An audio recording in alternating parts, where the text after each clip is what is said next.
Doctor గారు ముందుకు చూసి నేను బైపీసీ చదువుతా, కష్టపడతా, మా తల్లిదండ్రుల ప్రేమను, మా తల్లిదండ్రుల కష్టాన్ని గౌరవించి వాళ్ళ కోసం చదువుతా అంటే కంపల్సరీ మీరు డాక్టర్ అయిపోయినట్టే. ఈ ప్రతిజ్ఞ మీరు ఇంటర్ బైపీసీ కంప్లీట్ చేసేంత వరకు గుర్తుపెట్టుకోండి. ఇవాటి కోసం కాదు. డాక్టర్లు ఏం చేస్తారు? పేదవాళ్ళు అంటే ఎవరు? డబ్బులు లేని వాళ్ళంటే ఎవరు?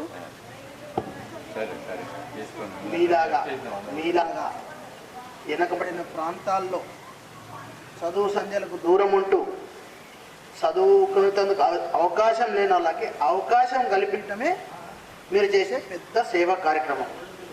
ఓకేనా?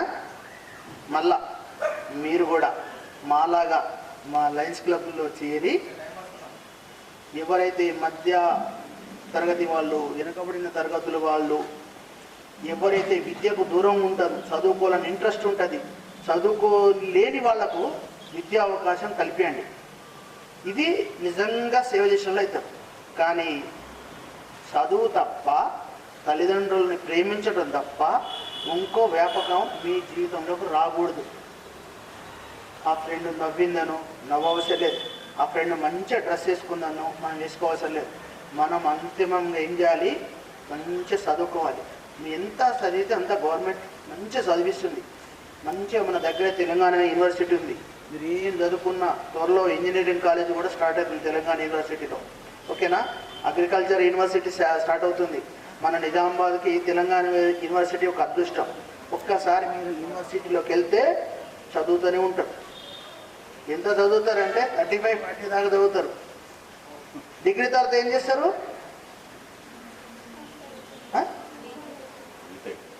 డిగ్రీ, ఎంకామ్, తర్వాత PhD.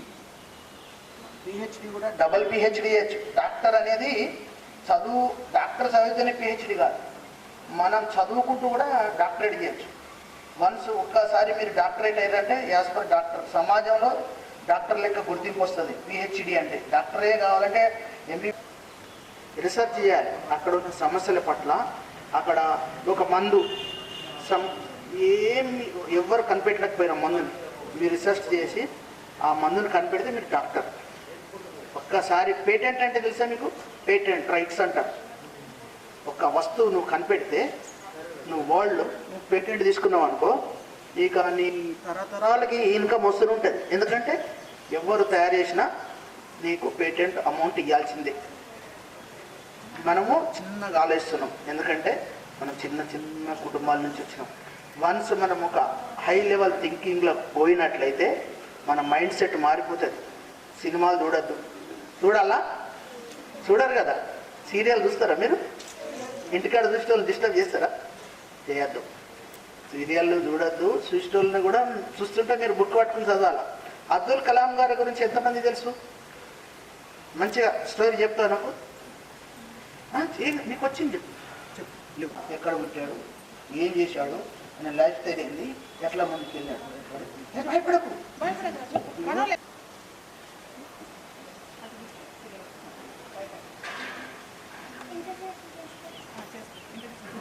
My name is Harshita. I am studying in 8th grade. APJ Abdul Kalam మన ఇండియాకి ఒక పెద్ద పేరుని తెచ్చిండు. తన పూర్తి పేరు అవుల్ ఫకీర్ జైనులబ్దీన్ అబ్దుల్ కలాం. అతను ఒక్క మినిట్ కూడా వేస్ట్ చేయకుండా చదువుకున్న వాళ్ళ అన్న, వాళ్ళ తమ్ముడు కానీ తనని చదవకుండా అడ్డుకున్నా కానీ అతను ఎంతో కష్టపడి శ్రద్ధగా చదవాలి. కొంతమంది ఎంతోమంది తనని చదవలేవు అనుకున్నా తను నిరాశపడ్డ తన తండ్రి మాటలు గుర్తు తెచ్చుకొని తన మార్గంలో తను నడిచాడు. ఒక ప్రొఫెసర్ 3 daysలో ఇది కంప్లీట్ చేయాలని చెప్తే 2 daysలోనే తిని నిద్ర మారి ఇది విమానం డిజైన్ చేసిండు. అంత గొప్ప వ్యక్తి. తనలాగా మనం కూడా కావాలి. తను మన దేశానికి ఎంత గొప్ప పేరు తెచ్చింది. మన దేశం మన భారతదేశాన్ని గుర్తింపు కాబట్టి మనం కూడా మన అమ్మ నాన్నని ప్రౌడ్ చేయాలి. చాలా అద్భుతంగా నాకన్నా మంచిగా మాట్లాడావు. Very good. ఇదే స్పిరిట్ ఉండాలి. ఈ స్పిరిట్ ఎందుకంటే నీకు వచ్చింది చెప్పగలగాలి, మనకు వచ్చింది ఎక్స్పాన్స్ చేయగలగాలి, ముందు చెప్పగలగాలి. నీకు 100% మేము ఊహించిన దానికంటే ఎక్కువ చెప్పి అట్లా మనం భయపడ్డాం అనుకో వచ్చింది చెప్పలేకపోతే అవునా కాదు వచ్చింది చెప్తే ఇంకా నిన్ను చూసి ఇంకొకరు ధైర్యంగా వస్తుంది. ఇవాళ ప్రపంచమంతా మన చూసి భారతం చూసి భయపడుతుంది ఎందుకు? అణు పరీక్ష చేశాడు అబ్దుల్ కలాం గారు. ఎక్కడ చేశాడు? వాళ్ళు మొత్తం మన మీద ఆంక్షలు పెట్టినా కూడా భయపడకుండా అణుపరీక్ష చేశాం. అణుబాంబులు తయారు చేసే విధంగా యురేనియాన్ని మనకి ఇవాళ పక్క దేశం మన దగ్గర అణుబాంబు ఉంది మేము వేస్తాం అంటే మరి మా దగ్గరే ఉన్నాయి అణుబాంబులే ఉన్నాయని చెప్పడానికి తయారు చేసి పెట్టాం.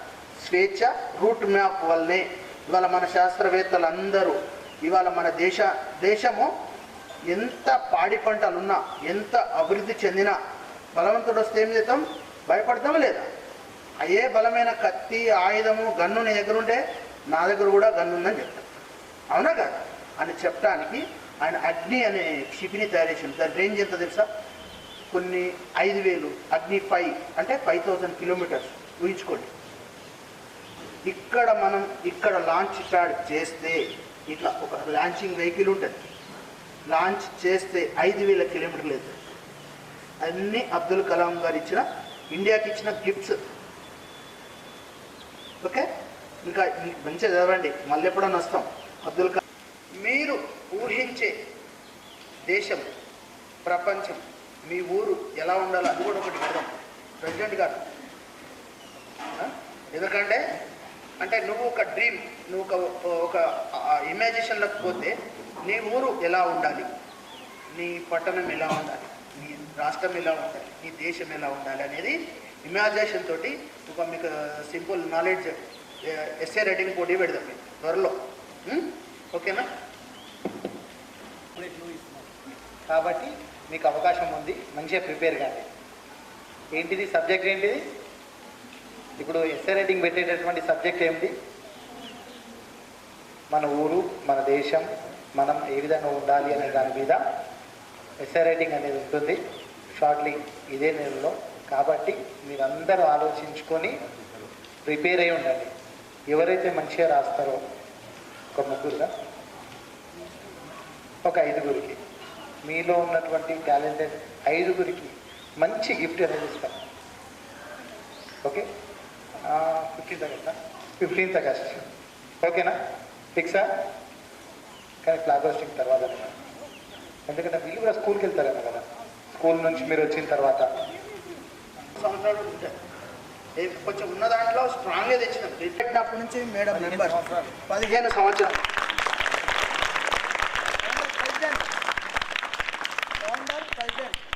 పంచడం జరిగింది. అలాగే మా ప్రెసిడెంట్ గారు ఎస్కే అహ్మద్ గారు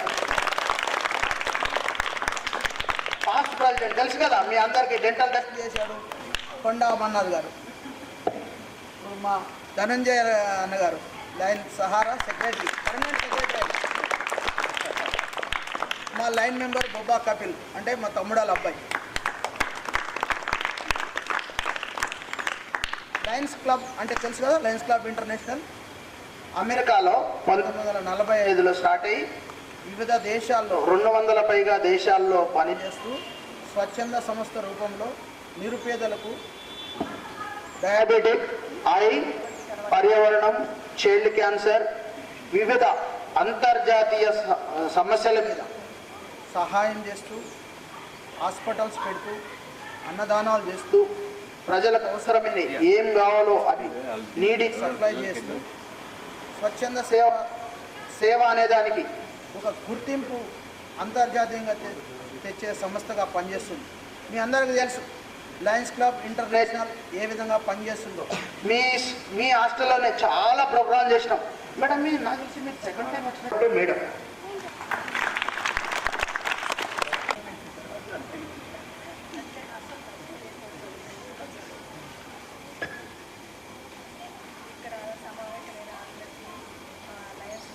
సెక్రటరీ చేస్తారు. చాలా రోజుల నుంచి సెక్రటరీగా చేస్తూ ఉన్నారు. అన్ని సేవలు ప్రతి దానికి అటెండ్ అవుతూ ఉంటారు. ఆయన పర్మనెంట్ మెంబరు. వీళ్ళందరికీ తర్వాత ఇక్కడ ఉన్న ప్రిన్సిపల్ గారికి మీ పిల్లలందరికీ శుభాకాంక్షలు. ఇక్కడ నేను ఇంతకుముందు residence school social welfare residential school మీరు ధర్మారం ఏమన్నా తెలుసా? ధర్మారంలో ఉన్న స్కూల్ తెలుసా? ఆ స్కూలు, తర్వాత మీకు అన్ని స్కూల్స్ చాలా ఉన్నాయి సోషల్ వెల్ఫేర్ స్కూల్స్కి. అందులో వివిధ స్కూల్స్లో జేఎల్గా చేశాను, తర్వాత ప్రిన్సిపల్గా చేశాను. రిటైర్ అయ్యేటప్పటికి ప్రిన్సిపల్గా రిటైర్ అయ్యాను. ఇక్కడ నవీపేట్ స్కూల్ అని ఉంటుంది చూడండి, ఇక్కడే ఉంటుంది వినాయక్ నగర్లో, దాంట్లో ప్రిన్సిపల్గా చేశాను. అయితే యాక్చువల్గా నవీపేటలో ఉండింది ఆ స్కూల్, దానికి అక్కడికి షిఫ్ట్ చేసింది నేనే. అక్కడ సత్యనారాయణ గౌడ్ వాళ్ళ స్కూల్ ఉండింది, ఇంతకుముందు నారాయణ స్కూల్ అని ఉండింది, దాంట్లోకి వాళ్ళ స్కూల్ తీసేస్తూ దాంట్లోకి షిఫ్ట్ చేశాను. ఇక్కడ ఎక్కడి వరకు ఉందండి? మీరు హాస్టల్లో ఉండి అంటే ఇతర పిల్లలతో కలవడము, మెలడము అదంతా నేర్చుకుంటారు. ఇంట్లో అయితే ఫ్యామిలీ పరంగా నేర్చుకుంటారు. ఇక్కడ మాత్రం ఒకరికొకరు సహాయం చేయడము, ఇప్పుడు చిన్న పిల్లలు ఉంటే పెద్ద వాళ్ళు చెడలు వేయడము, వాళ్ళ క్లీన్లీనెస్ నేర్పించడము, ఇట్లా కాదు అట్లా కాదని అంటే మీరే చాలా క్లోజ్ ఫ్రెండ్స్ అయిపోతారు, చాలా క్లోజ్ అయిపోతుంటారు. అవునా? అయితే నేను చెప్పేది ఏంటంటే ఆడపిల్లలుగా మంచి అన్ని పనులు నేర్చుకోవాలి. ఇటు చదువు నేర్చుకోవాలి, అటు పనులు నేర్చుకోవాలి, పరిశుభ్రత కూడా నేర్చుకోవాలి. అంటే ఒకరికొకరు హెల్పింగ్ నేచర్ ఉండాలి. హెల్పింగ్ నేచర్ ఉన్నప్పుడు సంతోషంగా ఉంటారు. ఒక ఆడపిల్ల ఎడ్యుకేషన్ అంటే చదువుకున్నట్లయితే మొత్తం ఇల్లంతా కూడా విద్యావంతులవుతారు. అంటే దేశం బాగుపడుతుంది. ఒక ఇంట్లో ఒక్కరు ఆడవాళ్ళు చదువుకున్న వాళ్ళు ఉంటే మొత్తం ఫ్యామిలీ కూడా చదువుకున్న వాళ్ళు అవుతారు. ఒక ఫ్యామిలీ చదువుకున్న వాళ్ళంటే మొత్తం దేశం అంతా కూడా ఫ్యామిలీ అందరు కూడా చదువుకున్న వాళ్ళు అవుతారు కదా. అందుకని ఇప్పుడు మీ కాన్సన్ట్రేషన్ ఏంటిదంటే ఫస్ట్ గోల్ ఏంటిది, తర్వాత హయ్యర్ గోల్ ఏంటిది అన్నీ ముందే చూసుకోవాలి. నేను చదవాలి, మా పేరెంట్స్ కష్టపడి మమ్మల్ని ఇక్కడ చేర్పించారు, మేము కష్టపడి చదువుకోవాలి, మంచి చదువులు చదివి హయ్యర్ పోస్టులు తెచ్చుకోవాలి, ఒక విద్యావంతులం కావాలి, అట్లనే మంచి సిటిజన్స్ కావాలి, మంచి పౌరులు కావాలని నేను కోరుకుంటాను. Okay, thank you. మళ్ళీ ఎప్పుడు క్యాంప్ చేయమంటారు? కొత్త వాళ్ళు వచ్చిర్రా? యా. సో అందరికీ మనకు తెలుసు లయనిజం గురించి, లయన్స్ క్లబ్ అంటే ఎంతో తెలుసు. ఎన్నో సేవా కార్యక్రమాలు చేస్తాము. ఇంతకుముందు స్పోర్ట్స్ కాంపిటీషన్ చేయడం జరిగింది, ఎగ్జామ్ ప్యాడ్స్ పంచడము, అట్లా డిఫరెంట్ స్టేషనరీ మెటీరియల్ ఇవ్వడం జరిగింది. ఈరోజు మనకి మన బొబ్బ నరసింహారావు గారు మనకి పెద్ద మనసు చేసుకొని మీకు బుక్స్ కానీ బ్యాగ్స్ మరియు వర్షాకాలం వస్తుంది కదా ఇబ్బంది కాకుండా అంబ్రెల్లాస్ డిస్ట్రిబ్యూట్ చేయడం జరిగింది. అందరికి తెలుసు కదా మహాలక్ష్మి చికెన్ సెంటర్ నిజామాబాద్ నలుమూలల ఇది ఉంటుంది, స్థాపించింది ఉంటుంది. అట్లా సార్ మనకి ఇవ్వడం జరిగింది. మంచిగా ఇట్లాంటి ఆపర్చునిటీస్ యూజ్ చేసుకొని మీ స్టడీస్లో కానీ, ఎడ్యుకేషన్లో కానీ, సోషల్ లైఫ్ మరియు స్పోర్ట్స్లో కూడా అన్నిట్లలో ఓవరాల్ డెవలప్మెంట్ ఉండాలి. మరియు ఇప్పుడు వచ్చేది రైనీ సీజన్ వచ్చింది, సో మనం పర్సనల్ హెల్త్ కూడా మంచిగా కాపాడుకోవాలి. ఈ క్లాత్స్ రెగ్యులర్గా వాష్ చేసి డ్రై క్లాత్స్ వాడడము, పచ్చి బట్టలు వాడకుండా అన్ని ఇన్ఫెక్షన్ రాకుండా జాగ్రత్తగా కాపాడుకోవాలి. మరియు వాటర్ కూడా ఎక్కడంటే అక్కడ తాగకుండా మినరల్ వాటర్ తాగడము, ఫుడ్ కూడా హైజీన్ మెయింటైన్ చేసి జాగ్రత్తగా తింటూ, మరియు డెంటల్ అందరూ బ్రషింగ్ చేసుకుంటారా డైలీ 2 times? గుడ్. మంచిగా డెంటల్ హైజీన్ కూడా మెయింటైన్ చేసుకోవాలి. ఎందుకంటే overall health is a mirror of overall health అంటాం. మన ఓవరాల్ హెల్త్ బాడీలో ఏ ఇన్ఫెక్షన్ ఉన్నా నోట్లో కనిపిస్తుంది అన్నట్టు. క్యాంప్ కూడా చేద్దాము, హెల్త్ క్యాంప్, డెంటల్, స్కిన్ అలాంటి క్యాంప్స్ చేద్దాము.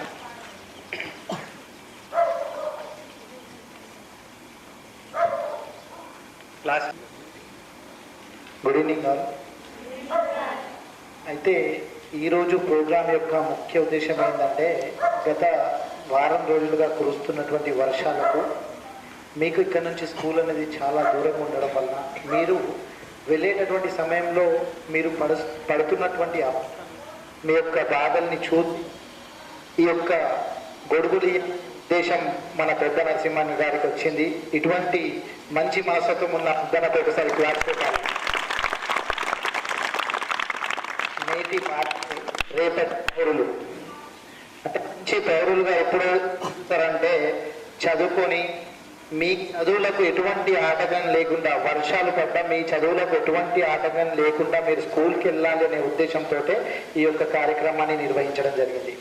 సో ఇంతటి ఇంకా ఫ్యూచర్లో మీకు ఏమైనా అవసరాలున్నా, మీకు ఏదైనా హెల్ప్ కావాలన్నా మా లయన్స్ క్లబ్ ఆఫ్ సహారా ఎప్పుడు మీకు అందుబాటులో ఉంటుంది. ఖచ్చితంగా మీరందరూ మంచిగా చదువుకొని ఒక మంచి స్థాయికి రావాలని మేమందరం కోరుకుంటున్నాం. Thank you.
ఈరోజు SC welfare hostel Vinayak Nagar నందు ఎస్సీ హాస్టల్లోని ఉన్న పిల్లలకు, ముఖ్యంగా వెనుకబడిన తరగతుల పిల్లలకు బ్యాగులు, వర్షాకాలం వచ్చింది కాబట్టి రోజు వీళ్ళు సుదీర ప్రాంతం నడుచుకుంటా స్కూల్ వెళ్ళాల్సి వస్తుంది. వర్షానికి వీళ్ళకి ఇబ్బంది కలగద్దని లయన్స్ క్లబ్ ఆఫ్ నిజామాబాద్ తరఫున మరియు మహాలక్ష్మి చికెన్ సెంటర్ వారి సహాయ సహకారాలతో ఈరోజు బ్యాగులు అండ్ గొడుగులు పూర్తి స్ట్రెంత్కి అందజేయడం జరిగింది. ఇటువంటి సేవా కార్యక్రమాల్లో మా Lions club of Nizamabad Sahara ఎప్పుడు ముందుంటుంది. ఇవే కార్యక్రమాలు కాకుండా ఎక్కడ అవసరమైతే అక్కడ నీడీ పీపుల్స్కి మాకు అందుబాటులో ఉన్న సహకారాలు చేయటం మా లయన్స్ క్లబ్ ఆఫ్ సహారాకి వినోతో పెట్టిన విద్య. నిజామాబాద్లో ముఖ్యంగా 10 క్లబ్బులు ఉంటే 10 క్లబ్బుల్లో మా క్లబ్బు ఎప్పుడు ఆల్మోస్ట్ టాప్ వన్ పొజిషన్లో ఉంటూ నిజామాబాద్ సమాజానికి సేవలో ముందుంటుంది. ఇట్టి భాగస్వామ్యానికి మా అధ్యక్షుడు ఈసారి ఎస్కే అహ్మద్ గారు, మా సెక్రటరీ గారు ధనంజయ రెడ్డి గారు, మా లయన్స్ మెంబర్స్ కొండ అమర్నాథ్ గారు, బొబ్బా కపిల్ గారు, Padma madam, Narla Padma madam chartered member. ఎప్పుడైతే మా క్లబ్బు మొదలుపెట్టామో ఆమె చార్టెడ్ ప్రెసిడెంట్గా మొదలైన క్లబ్బు 15 సంవత్సరాలు అవుతుంది. ఈ క్లబ్బు అప్రత్యాహతంగా అంటే ఎటువంటి ఎదుర్కోలు లేకుండా బాలిటిస్టాలు దాటుకుని ఇవాళ హైదరాబాద్ 320Dలో ఒక లయన్స్ క్లబ్ సహారా నిజామాబాద్ అంటే ఒక మంచి పేరు వచ్చే విధంగా మేము మా సభ్యులందరూ కష్టపడి క్లబ్ని ముందుకు తీసుకెళ్ళడానికి మా సహాయ సహకారాలు అందిస్తున్నాం. ఇదే విధంగా ఎక్కడ నీడి ఉంటే, ఇదే కాదు మనకి నిర్మల్లో కానీ కామారెడ్డిలో కానీ వరదలు వచ్చినప్పుడు LCF ఫండ్ కింద ఇమీడియట్లీ యాక్షన్ అంటే గవర్నమెంట్ స్పందించక ముందే 3 కోట్లు 4 కోట్ల రూపాయలతోటి ప్రజలకు అవసరమైన నిత్యావసర సరుకులు కానీ, మందులు కానీ, దుప్పట్లు కానీ గవర్నమెంట్ కన్నా ముందే మా క్లబ్స్ సహాయ సహకారాలు అందించడం జరిగింది. ఎక్కడైతే వైపరీత్యాలు జరుగుతాయో అక్కడ మేమున్నామంటూ ముందుకెళ్తూ నిజామాబాద్ సహారా అనేది నిజామాబాద్ లైనిజంలో అప్రత్యాతంగా కొనసాగుతుంది. Thank you. ఇటువంటి సహాయ సహకారాలు అందిస్తున్న ముఖ్యంగా మా క్లబ్ సీనియర్ సభ్యులైన సూర్య భగవాన్ గారికి, నార్ల పద్మా మేడం గారికి, మా లయన్స్ ధనంజయ రెడ్డి గారికి, మా డాక్టర్ కొండ అమర్నాథ్ గారికి, మా ప్రెసిడెంట్ ఎస్కే అహ్మద్ గారికి థ్యాంక్ యూ.